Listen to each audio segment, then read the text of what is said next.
저는 대학병원에서 간호사로 일하고 있는 30대 한지우라고 해요. 일단 시작부터 좀 우울한 얘기를 꺼내자면요.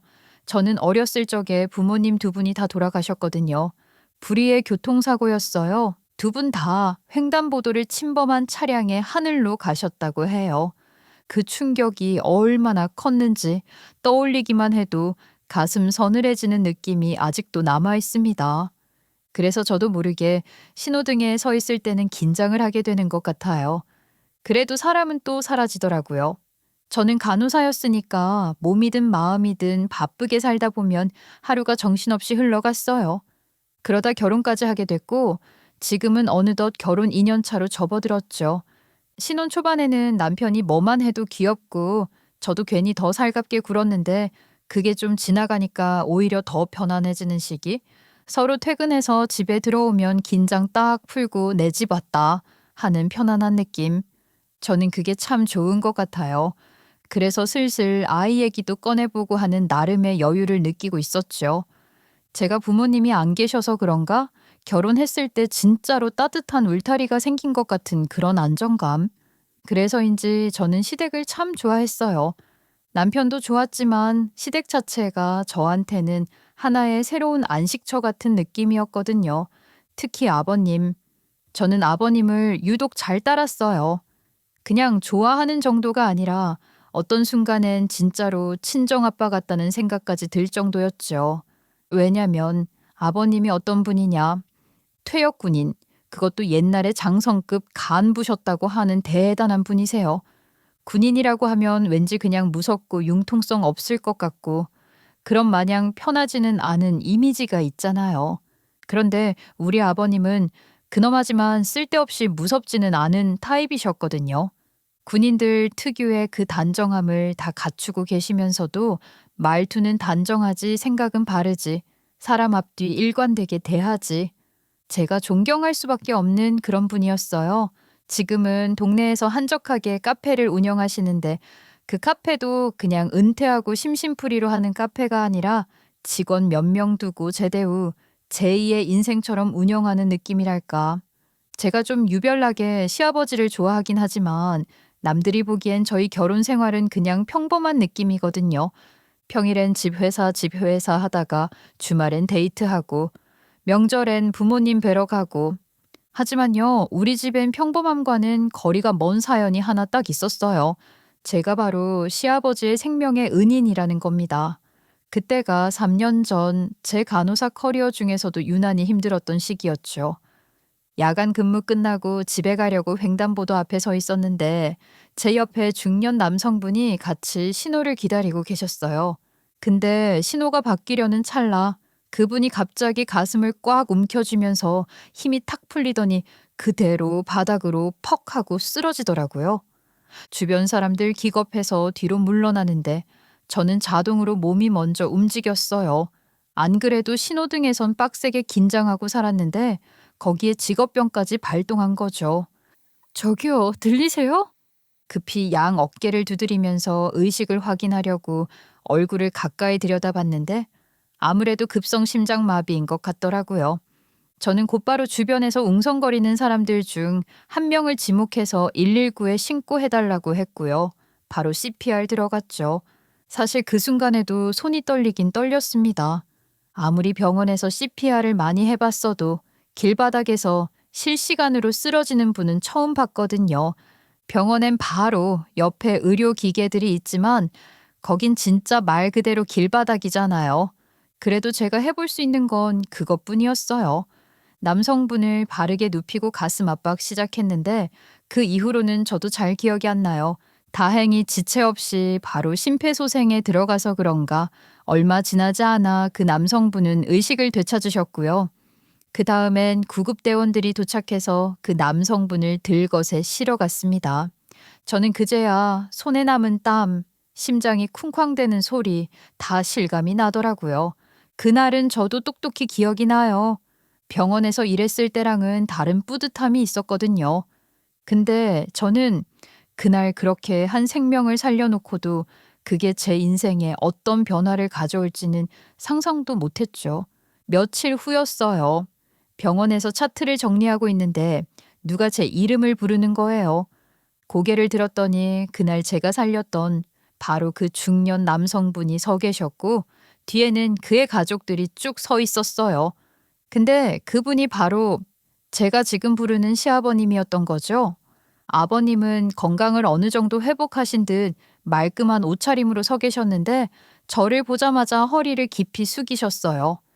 간호사님, 제가 신뢰가 되는 줄 알면서도 수소문을 해서 찾아뵙게 됐습니다. 이렇게 살아있는 게 전부 간호사님 덕분입니다. 고맙다는 말로는 부족해요. 제가 은혜를 어떻게 갚아야 할지 모르겠습니다. 시어머님은 이미 눈가가 촉촉해져 있었고 그 뒤에 서 있던 아드님도 저를 보고 고개를 꾸벅 숙이더라고요. 네, 훗날 제 남편이 되는 그 사람이요. 시어머님이 제 손을 덥석 잡고 말했어요. 정말 감사해요. 우리 집 사람이 다시 숨을 쉰 게 다 선생님 덕이에요. 이렇게 괜찮아지신 모습 보니까 저도 안심되네요. 정말 다행이에요. 그러고선 푸스스 웃었는데 남편과 저의 눈이 딱 마주쳤습니다. 이제 와서 말이죠. 그게 첫눈에 반한 순간이었다고 해도 과언이 아니에요. 왜냐면 실제로 그랬으니까요. 그 인연이 연애로 이어지고 결국 결혼으로까지 이어진 거죠. 결혼하고 나니 아버님은 정말 저를 딸처럼 대해주셨어요. 명절만 되면 온 가족 앞에서 새아가는 내 생명의 은인이야. 복덩이다. 우리 집에 귀한 사람이 들어왔지. 안 그러냐? 이렇게 말하시고 어머님도 맞아, 우리 며느리가 참 심성이 고와 하고 고개 끄덕이시고 다른 친척분들 사이에서도 제가 그렇게 유명인사가 되어버린 거죠. 그러니 저도 시댁을 안 좋아할 수가 있겠어요? 결혼하고 보니까 시댁은 거의 모든 것이 아버님의 진두지휘로 흘러가는 분위기더라고요. 말도 아버님이 먼저 꺼내고 결론도 아버님이 내리고 다른 사람들은 자연스럽게 그 흐름에 따라가는 구조. 근데 이게 또 군대식이라든가 권위주의 그런 느낌은 아니었거든요. 오히려 말투는 항상 젠틀하고 차분했어요. 사람들 중에 리더를 하기 위해 태어났다 싶은 사람들 있잖아요. 아버님도 그런 분이셨죠.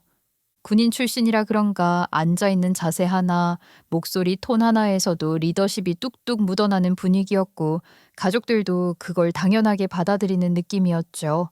저만 그런 게 아니라 시동생도 시누이도 전부 아버님 말이 기준처럼 굴었어요. 남편도 아버님을 잘 따르긴 했습니다. 따르긴 하는데 이게 또 웃겨요.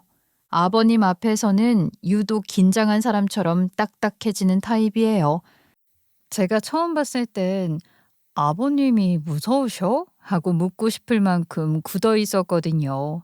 아마 장남이라 그런 것 같더라고요. 아버님도 남편한테만큼은 조금 엄하게 대하시는 느낌이 있었고요.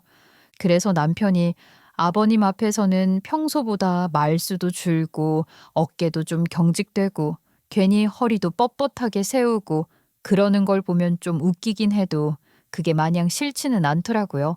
인품 좋으신 아버님이 남편을 어느 정도 잡아주면 남편도 아버님을 본받아 바르게 생활할 거라는 기대가 드니까요. 하지만 남편에게 엄하게 대하는 대신 아버님은 저한테 정말 잘해주셨어요. 정말 끔찍히요. 결혼 후 명절이나 가족 모임 때마다 아버님은 정말 저를 많이 칭찬하셨어요. 그냥 가볍게 안부 건네는 정도가 아니라 시댁 식구들 다 있는 자리에서 대놓고 칭찬을 해버리시니까 오히려 제가 괜히 머쓱하고 부끄러울 정도였다니까요. 우리 새아가가 들어온 뒤로 내 카페도 더 잘 되는 것 같아. 복덩이가 우리 집에 들어왔지. 새아가가 집안을 환하게 만들어. 이러면 주변 식구들이 다 웃고 고개 끄덕이고 분위기가 화사해지는 거예요. 아유, 지우야. 우리도 그렇게 생각하거든. 근데 이 양반이 이러니까 우리가 뭔 말을 못 붙이겠다. 어머님이 말씀 안 해주셔도 충분히 느껴져요. 정말 감사하죠. 저야말로 너무 복받은 것 같아요. 말도 어쩜 이렇게 이쁘게 하니? 정말 내 딸보다 더 딸 같아. 재민아, 이런 착한 아내를 만난 게 네 인생 최고의 행운이다. 평생 귀하게 모셔라. 알겠냐? 네, 아버지. 당연히 그래야죠. 그러면 남편은 잔뜩 긴장한 얼굴로 고개를 끄덕이며 알겠다고 하고요. 저는 그거 보고 또 피식 웃는 거죠. 남편도 집안 분위기가 그러니까 저를 더 소중히 대해주는 것 같았고요. 그렇다고 억지로 그러는 게 아니라요. 저희는 서로 애정 표현도 아끼지 않는 정말 보기 좋은 커플이었거든요. 그래서 저는 한동안 결혼 참 잘했다는 생각을 자연스럽게 하며 지냈죠. 근데요, 솔직히 말하면 가끔 시아버님이 저를 남편보다 더 예뻐하시는구나 싶은 순간들이 있었어요. 그걸 제가 막 대놓고 의식하고 싶진 않았는데 평소엔 그냥 오늘 좀 더 다정하시네? 정도로 넘어가다가 어떤 날은 확실히 티가 났거든요. 그래서 이거 남편이 보면 좀 삐지겠다 싶어서 괜히 표정도 조심하고 말투도 살짝 눌러가며 행동했던 때가 꽤 있었어요. 그리고 그 느낌이 제일 도드라졌던 날이 바로 명절 식사 자리였어요. 모두 모여 앉아 밥 먹는데 아버님이 아주 자연스럽게 저와 남편을 비교하는 흐름을 만들어 버리신 거죠. 특히 일이나 능력 얘기 나오면 그 차이가 확 드러났어요. 그날도 식탁에서는 이 집, 저 집 근황 얘기가 흘러가다가 결국 직장 얘기로 이어진 거예요. 명절만 되면 꼭 반복되는 패턴 있잖아요. 시동생도 어디서 뭐 했다, 시누이가 직장에서 무슨 일 있었다, 이런 얘기들이 지나가고 그러다 자연스럽게 화살표가 남편한테로 갔죠. 그때 아버님이 거의 보고받는 톤으로 남편에게 물으셨어요. 재민이 요즘 회사는 어때? 너 무슨 프로젝트 맡았다더니 그거 잘 돌아가고 있냐? 그냥 그렇죠 뭐. 별일 없어요. 평소랑 크게 다를 게 없네요. 근데 남편이 이렇게 시큰둥하게 말하니까 아버님이 고개를 잠깐 끄덕이더니 시선을 바로 제 쪽으로 돌리셨죠. 세아가는 그래도 확실히 제자리 잡았지. 간호사는 아무나 하는 게 아니잖아. 밤낮 바뀌는 근무도 힘들 텐데 그 와중에 사람 생명 살리는 숭고한 일 아니냐. 책임감 없으면 버티지도 못하지. 솔직히 매번 칭찬해 주시는 거 감사한데 가족들 다 있는 자리에서 매번 얘기하시는 게 좀 눈치 보이는 일이긴 하잖아요. 그래서 저도 너무 과장은 안 하고 그냥 슴슴하게 웃으면서 감사 인사했어요. 그냥 주어진 일 하는 거죠, 아버님. 하고 진짜 순하게 넘겼어요. 괜히 제가 으쓱해 보일까봐 최대한 톤 낮춰서요. 근데 아버님은 멈추질 않으셔요. 그게 바로 대단한 거야. 재민이 저놈은 조금만 힘들면 회사를 그만둔다 옮긴다 하지 않냐. 제아가는 묵묵히 자리를 지키잖아. 남자보다 낫다니까. 아버지, 그건 제가 내 말이 틀렸냐? 너 매번 퇴직금 통장 들여다보는 거 내가 모를까 봐. 남편은 입술만 꾹 깨물고 있었고 저도 땀이 삐질삐질 나더라고요. 시어머니가 급하게 분위기 누그러뜨리려고 웃으면서 말씀하시는데 정말 얼마나 감사했는데요. 아유, 당신도 참 애들 싸움 붙이게 왜 그래요? 싸움? 뭔 싸움이야? 난 사실만 말했을 뿐인데 싸움을 하면 저거 저놈이 못난 놈이지. 하고 담담하게 받아치니까 더 말문을 막히게 했어요. 그 이후 남편은 아예 입을 닫고 밥만 툭툭 건드리니까 전 그냥 그 상황이 너무 어색해서 숨도 제대로 못 쉬겠더라고요. 그러니 저도 남편 편 한번 들어줘야겠다는 생각에 살짝 쉴드를 쳤거든요. 아버님, 재민 씨도 요즘 일 많아요. 티를 안 내서 그렇지 얼마나 열심히 하는데요. 일이 많다고 능력이 커지는 건 아니지. 네, 도움을 하나도 못 줬어요. 그 말 떨어지는 순간 남편 얼굴이 하얗게 질리는데 전 진짜 뭔 일이 나겠다 싶은 거 있죠. 결국 예상은 틀리지 않았고 집에 들어오자마자 남편이 현관에서 바로 폭발했어요. 당신 기분 좋았겠다. 아버지한테 또 칭찬받았네. 뭐? 나라고 마냥 좋았겠어? 그리고 칭찬해 주시는데 그럼 칭찬하지 마시라고 할 수도 없잖아. 당신이 아버지 앞에서 그 웃음 좀 그만 지으면 되잖아. 괜히 좋은 티 내지 말라고. 그러니까 아버지가 더 그러시는 거 아니야. 내가 얼마나 비교당하는 줄 알아? 아니, 우길 걸 우겨야지. 그럼 칭찬해 주셨는데 우냐? 당신은 당신 마누라 잘났다고 칭찬받는 게 그렇게 불편해? 그럼 안 불편하겠어? 당신이 비교당하는 입장이 돼봐. 내가 뭘 잘못하기라도 했으면 억울하지라도 않지. 그 순간 저는 진짜로 말문이 턱 막혔어요. 솔직히 남편 마음이 안 좋을 거라는 거 이해 못하는 것도 아니고 제가 나름 변호까지 해줬는데 왜 나한테 화풀이를 하냐고요. 그런데 남편이 저렇게 스트레스 받고 자존심이 깎여나간 게 어쨌든 저도 어느 정도 책임이 있다고 느껴지니까 더 말은 못했죠. 하지만 이후로 남편은 더 말이 없어졌어요. 그렇게 아버님을 무서워했으면서 아버님한테 전화가 와도 대충 넘기고 시댁 가면 시선은 바닥이나 휴대폰만 보고 있고요. 저는 그 사이에서 양쪽 눈치를 보느라 얼마나 힘들었는지 몰라요. 그렇게 며칠 지나고 나서 시어머니가 저를 따로 부르셨어요. 평소에도 말투는 부드럽지만 뭔가 중요한 이야기를 할 때 특유의 그 느낌이 있거든요. 그래서 불려간 순간부터 이미 느낌이 좀 쎄했어요. 세아가 재민이가 요즘 기가 좀 죽었지? 그럴 수밖에 없지. 네 시아버지가 늘 네 칭찬만 하시잖니. 어머님, 저는 일부러 그런 적 없어요. 진짜예요. 그래 알지 알아. 세아가 일부러 그런 거 아니라는 거 나도 알지. 근데 남자가 의외로 섬세해. 그런 말 한마디에도 상처받고 그러더라. 특히 그 양반이 툭 하면 맨날 능력이니 뭐니 얘기하시잖아. 그러면 남자가 더 기죽지.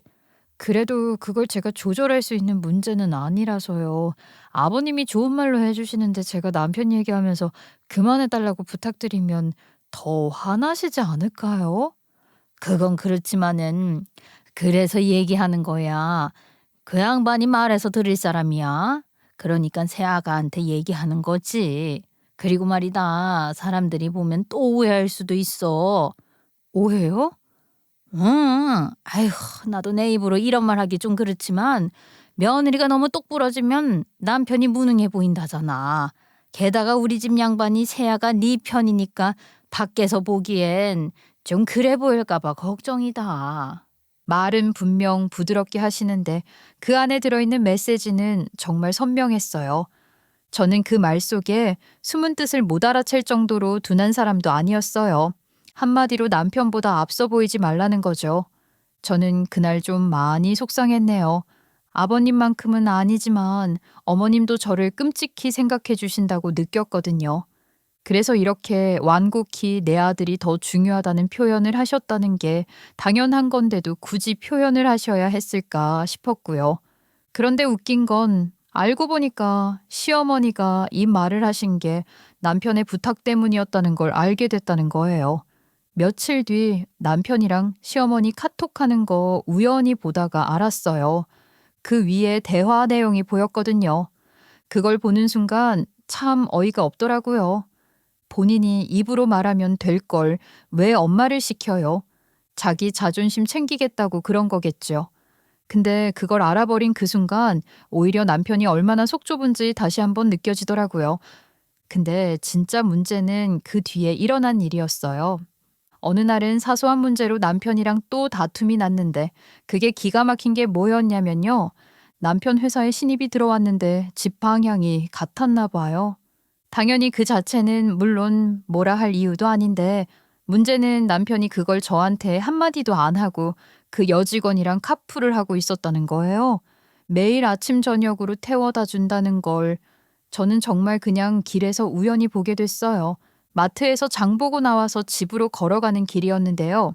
멀리서 남편 차가 지나가는 게 보여서 저는 손을 들려다가 멈췄어요. 왜냐면 차가 갑자기 길가에 서더니 보조석 문이 열리고 젊은 여자애 하나가 내려서 저를 보고 꾸벅 인사를 하고 갔거든요. 저는 걸음을 멈추고 남편에게 전화해 차를 세우라고 했어요.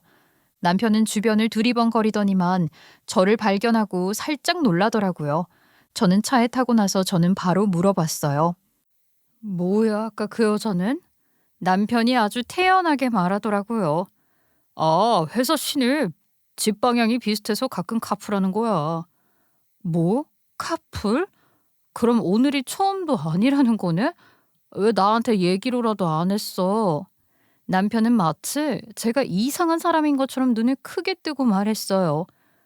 아니, 아무 사이도 아닌데 그걸 굳이 보고해야 해? 그냥 선배로서 해줄 수 있는 거잖아. 나랑 상의라도 했어야지. 내가 방금 그 장면을 보고 무슨 생각을 했을 것 같은데? 오해할 수도 있는 거인 거 조금만 생각해도 알 수 있잖아. 아니, 나는 오히려 기름값도 아끼고 알뜰하게 살아보려고 한 건데 당신한테 왜 이런 얘기 듣는지도 모르겠다. 당신도 생각해봐. 애초에 아무것도 아닌데 당신한테 상의하는 게 더 이상한 거지. 그 말 듣고요. 저는 말문이 그냥 턱 막혔어요. 아니, 예민해서 화난 게 아니잖아요. 결혼한 사이라면 최소한 서로 이런 부분은 이야기해줘야 하는 게 기본 아닌가요?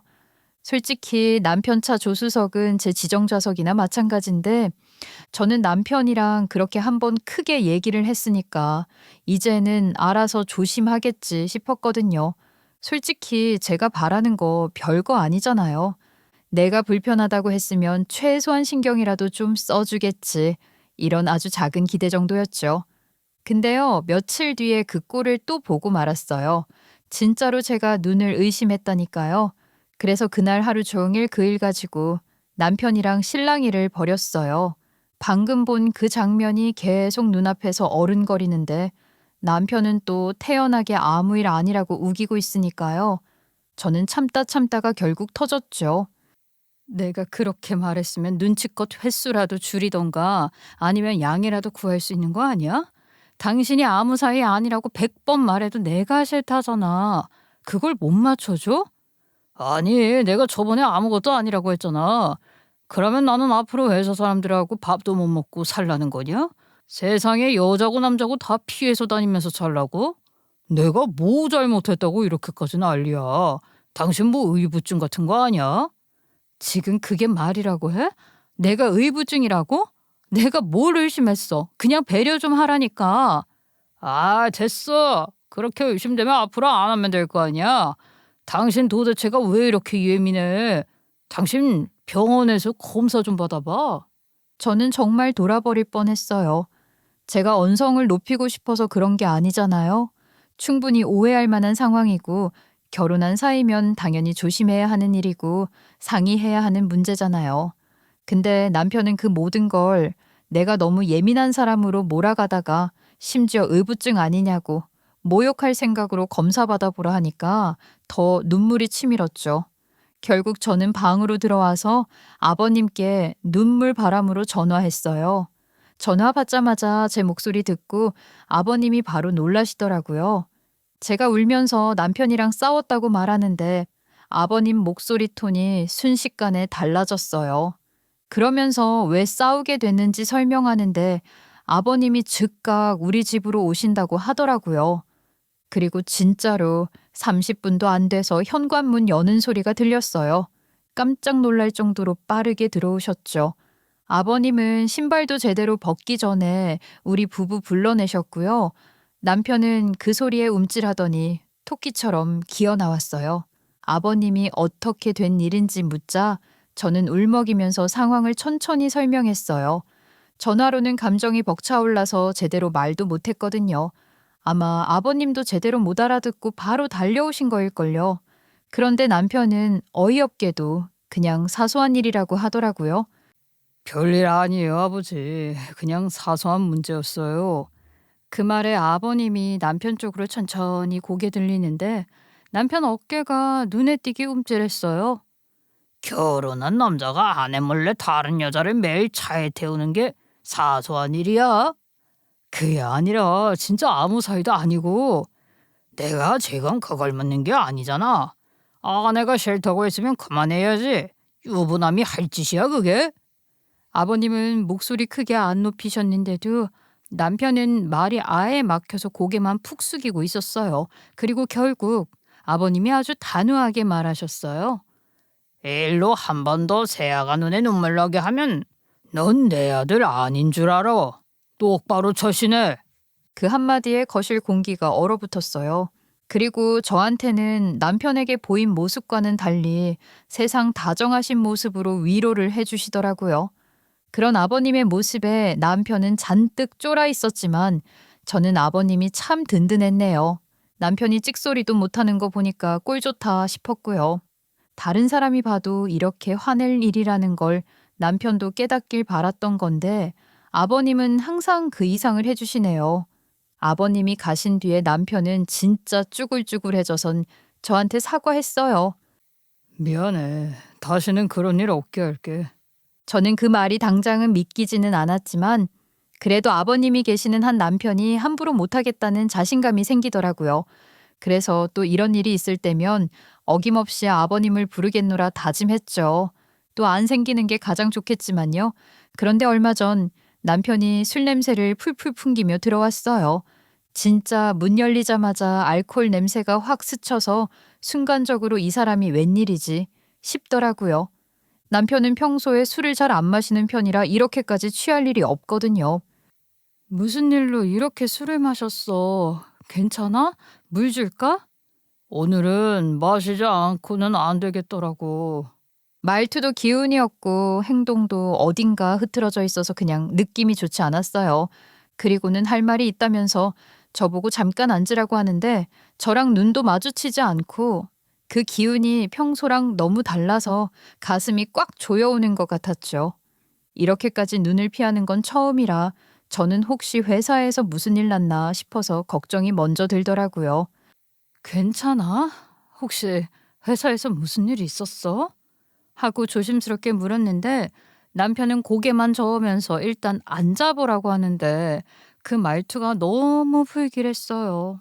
저는 조용히 바닥에 앉았고 남편은 제 앞에 서서 한참을 뜸들이더니 그러면서 주머니에서 주섬주섬 뭔가를 꺼내더니 나에게 보여주는 겁니다. 그게 뭐였냐면 초음파 사진이었어요. 저는 그걸 보자마자 진짜 자연스럽게 떠오른 사람은 남편 여동생이었어요. 시누이도 이제 결혼 준비하고 있었는데 이 시기에 아이가 들어선 건가 싶었죠. 그래서 저는 별 의심도 없이 밝게 말했어요. 아가씨 임신하셨어? 뭐야, 식전이라 걱정돼서 그런 거야? 저는 진심으로 축하하는 기분이었어요. 정말 순수하게 그 생각뿐이었거든요. 어차피 결혼할 건데 오히려 선물 아닌가 싶었고요. 근데 남편이 얼굴을 굳힌 채로 아주 조용하게 말하더라고요.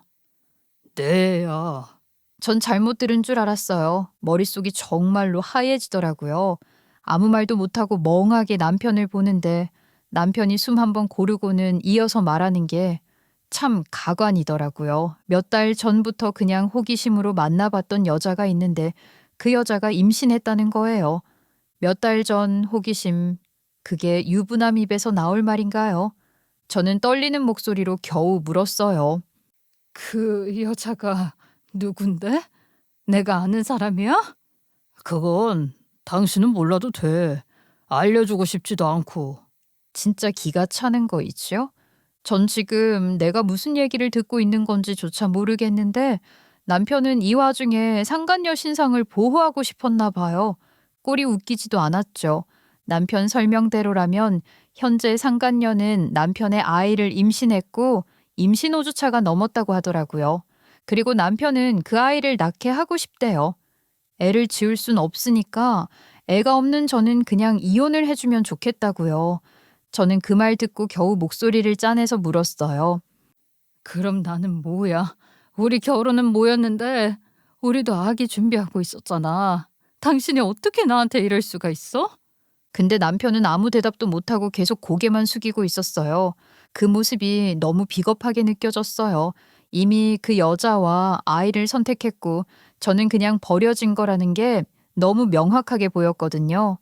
결국 남편은 초음파 사진과 함께 폭풍처럼 이혼을 선언하고서는 다시 집을 나갔어요. 저는 울 힘조차 안 나더라고요. 눈물도 나오지 않을 만큼 허탈했고 믿었던 사람한테 배신당하면 이런 기분이 드는구나.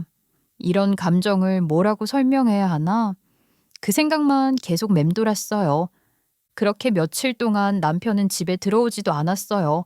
전화해도 안 받고 문자 보내면 읽기만 하고 답도 없고요. 남편이 지금 누구랑 있을지 어디에서 자고 있을지는 말 안 해도 뻔하잖아요. 그걸 생각만 해도 속이 뒤집혀서 분노가 치밀더라고요. 그러다가 갑자기 머릿속에 하나 딱 떠올랐어요. 저번에 카풀 문제로 싸웠을 때 아버님이 해주셨던 그 말. 한 번 더 새아가 눈에 눈물 나게 하면 넌 내 아들 아니다. 그 말이 머릿속에 맴돌기 시작하니까 갑자기 머릿속이 또렷해지더라고요. 그 순간 저는 남편을 향한 복수를 계획했죠.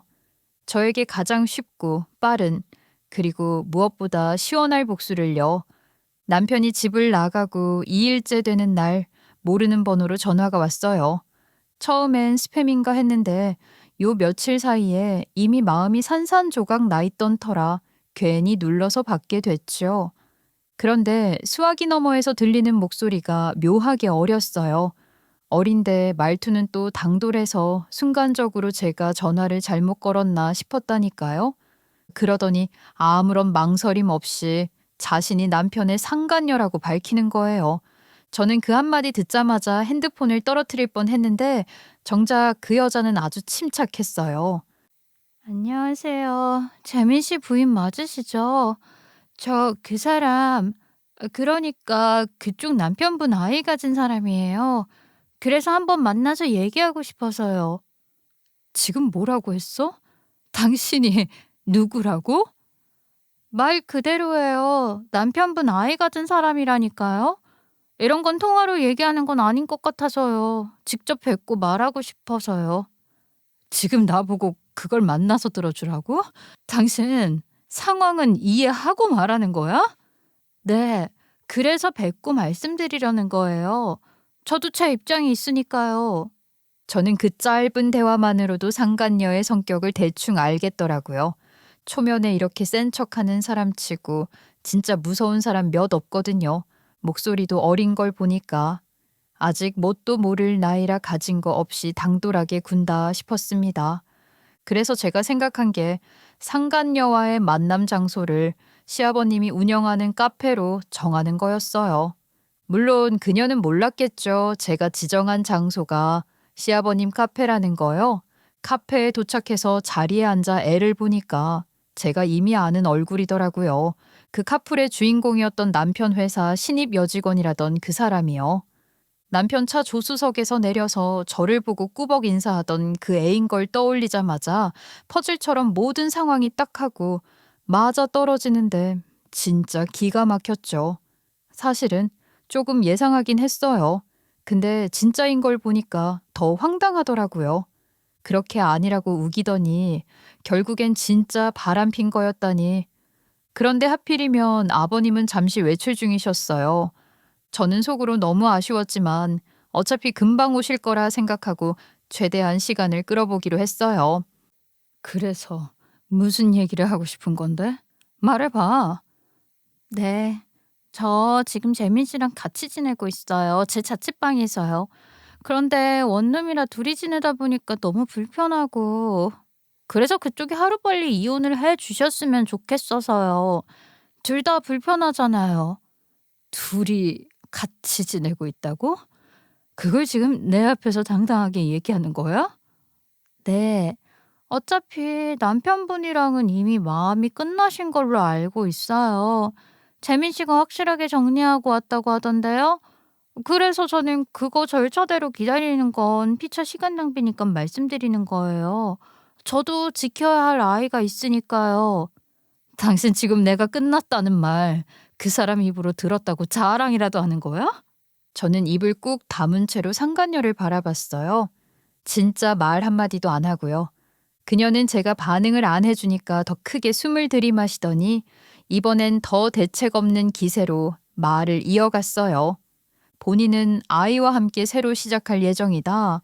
남편은 지금까지 쌓은 커리어로 퇴사를 해 새 업장을 차릴 예정이라느니 그리고 남편이 물려받을 오피스텔에서 둘이 함께 일하며 회사와 가정을 키워나갈 거라는 등 자기 머릿속에서만 존재하는 미래 얘기를 줄줄 늘어놓는 거예요. 그래서 지금 내가 그 말을 들으면 응원이라도 하면서 순순히 나가줄 거라고 생각한 거야? 그렇게 안 하시면 우리 아이가 사생아로 태어나게 되어버려요. 그러면 아이한테 너무 가혹하다고 생각하지 않으세요? 간호사시라고 들었어요. 생명 귀한 줄 아실 테니까 그런 건 원하지 않으시잖아요. 저는 진짜로 웃음이 나올 뻔했어요. 딱 봐도 어려 보이긴 했지만 이렇게까지 세상 물정 모르고 뻔뻔할 줄이야. 아니면 진짜로 내가 순순히 이혼을 해줄 거라고 생각하는 건가 싶고요. 이런 한심한 사람이랑 혼의 자식을 만들어서 저랑 이혼을 하려고 한 남편한테도 어이가 없어서 말이 안 나오더라고요. 근데 그때 때마침 외출 나가신 아버님이 돌아오신 거예요. 카페 문이 열리길래 고개만 슬쩍 들었는데 아버님이 저를 보자마자 반가운 얼굴로 바로 우리 테이블 쪽으로 걸어오셨어요. 그 여자가 제 앞에서 주접 떨고 있을 때 아버님이 들어오는 그 타이밍, 제가 그 순간 얼마나 속으로 웃었는지 몰라요. 세아가 여기 웬일이야? 무슨 일이 있어? 저는 그냥 바로 말했어요. 숨길 이유도 없고 애초에 보여드리려고 데려온 거니까요. 아버님, 이 여자가 제 남편 아이를 가졌대요. 재민 씨 아이요. 그 말이 떨어지자마자 상간녀 얼굴이 싹 굳었고 저는 그 와중에 아주 자연스럽게 아버님을 가리키면서 말했어요. 인사해, 우리 시아버지셔. 상간녀는 갑자기 딱 얼어붙더니 벌떡 일어나서 꾸벅 인사했어요. 하하, 진짜 웃기죠? 안녕하세요. 처음 뵙겠습니다. 근데 아버님은 그 인사를 받지도 않으셨어요. 얼굴이 완전히 굳어버린 채 그야말로 이게 무슨 개 막장 상황이냐는 표정으로 상간녀를 한번 쳐다보더니 바로 제게만 시선을 고정하시더라고요.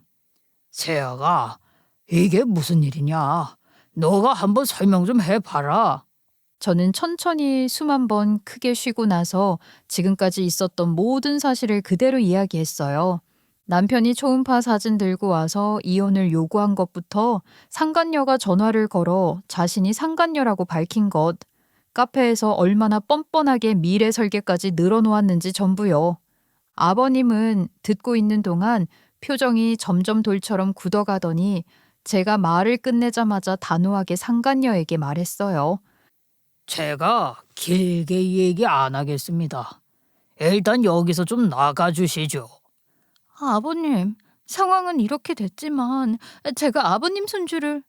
저는 손주라고 인정할 생각 추도 없으니까 당장 나가세요. 그 말투가 너무 단단해서 상간녀는 바로 가방을 들쳐매고 카페를 뛰다시피 나갔어요.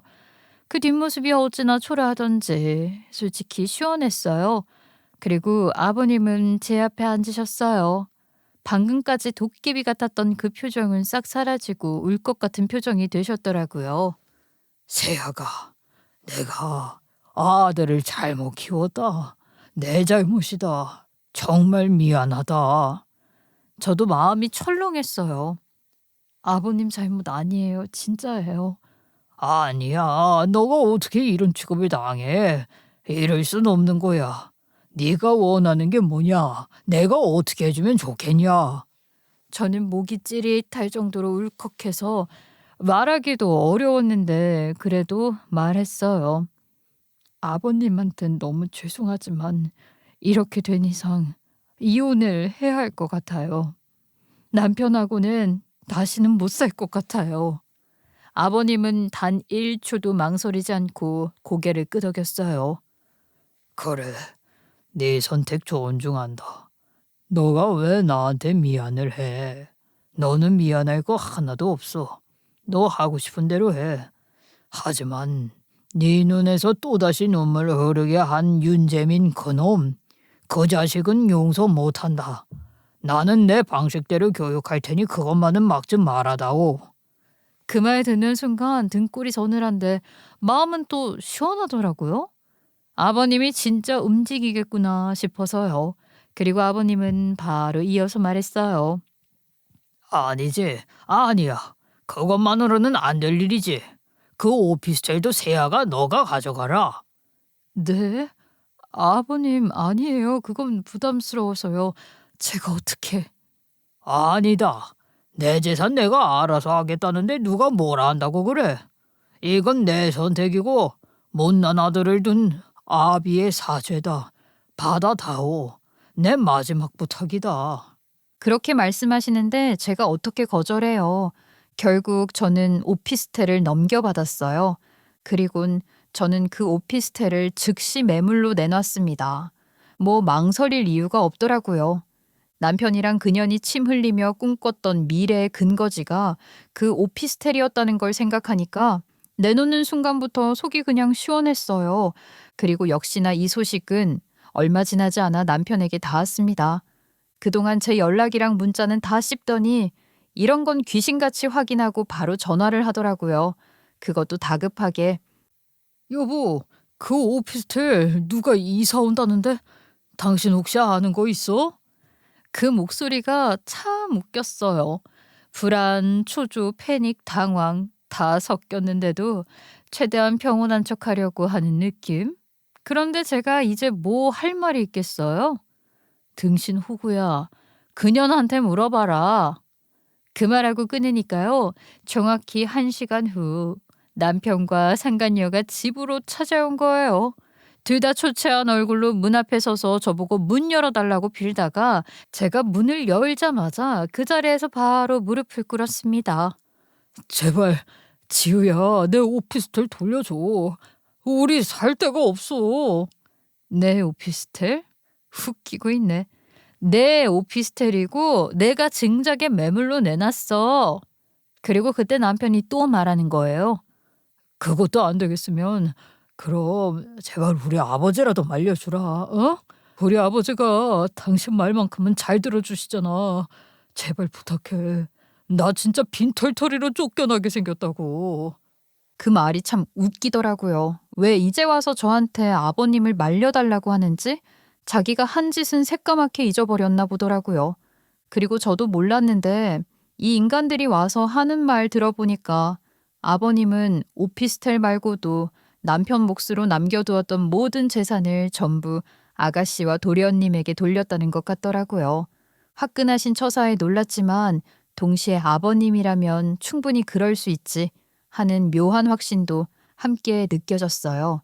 저는 그 말 듣는데 속이 얼얼하게 시원하면서도 그동안 아버님이 남편에게 얼마나 기대가 컸는지 생각하니까 묘하게 씁쓸하기도 하더라고요. 그리고는 두 인간 쫓아내서 자세히는 모르지만 시아버지가 직접 남편 회사로 찾아가 남편과 상간녀의 관계를 폭로했다고 하더라고요. 그리고 아버지가 자식과의 연도 여기서 끝이라고 다신 얼굴 비출 생각하지 말라며 남편까지 끊어냈다고 했다는 거죠. 남편한테는 무섭고 어려운 분이긴 했지만 아버지가 자신의 평생의 지원군이라고 믿어 의심치 않았을 거예요. 그런 분이 냉정하게 돌아서니 정말 눈에 띄게 겁에 질린 것 같더라고요. 그도 그럴 것이 모든 걸 잃은 남편은 상간녀와 태어날 아기와 함께 지낼 제대로 된 거처도 없는 상황이었잖아요.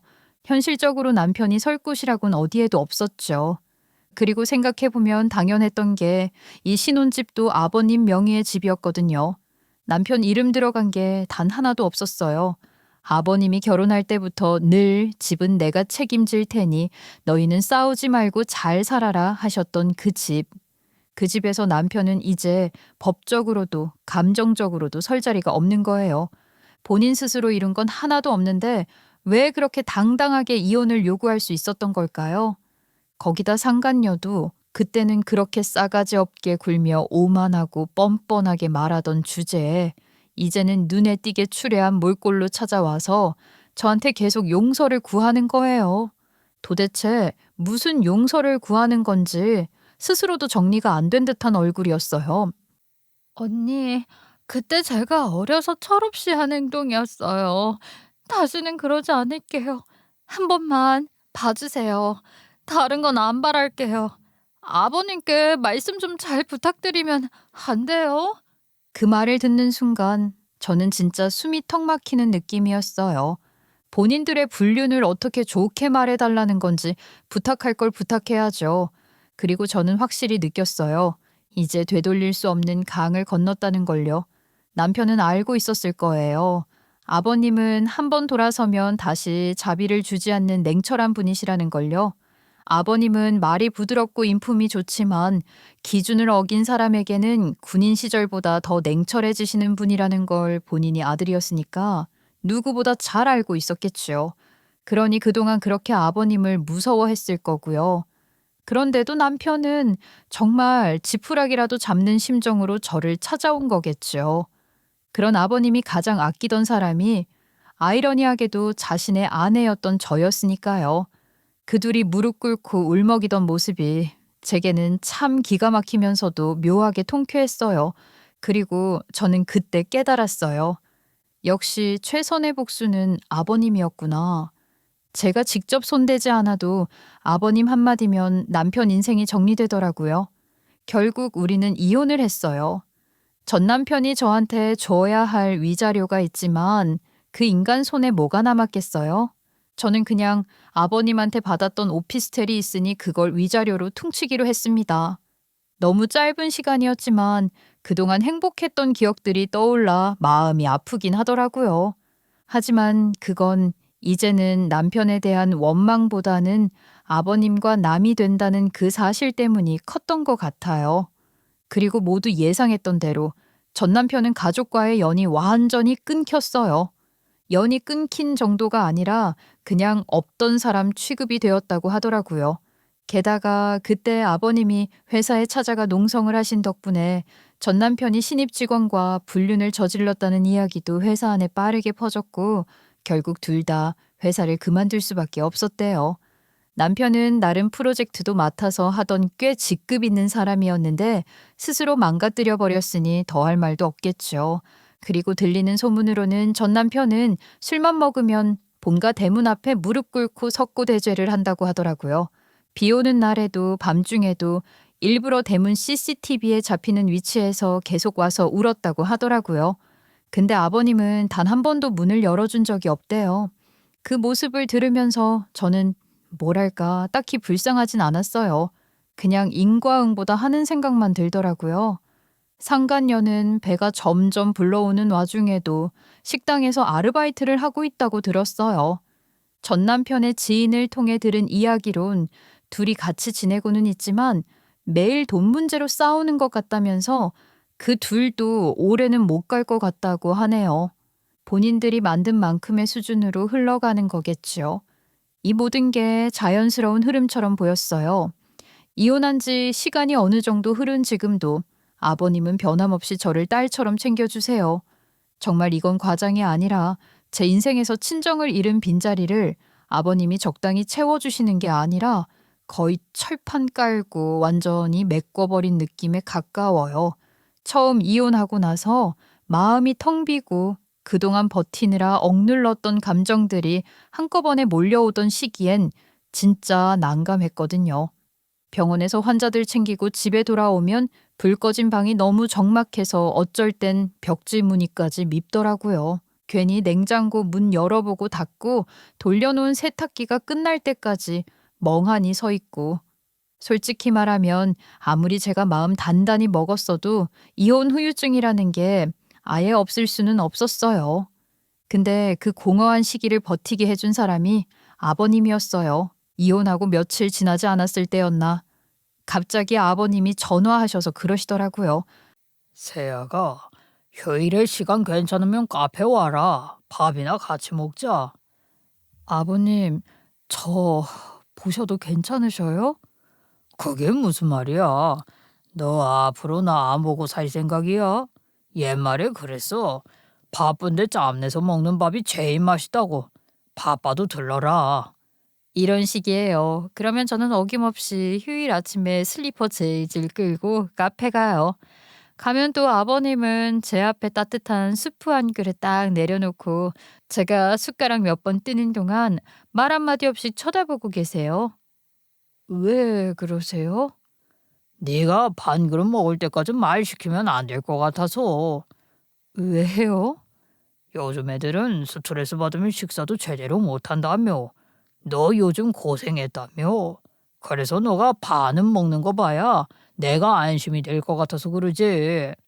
이런 식으로요. 그걸 듣고 있으면 그냥 괜히 웃음이 나고 울컥하기도 하고 그래요. 정말 친정아빠가 있었으면 이런 느낌이었을까 싶을 정도로 어머님도 저를 따로 불러 세워서 제 손을 꼭 잡고 그러셨어요. 지우야, 우리 아들이 그동안 너한테 참 못난 남편이었지. 우리가 정말 미안하다.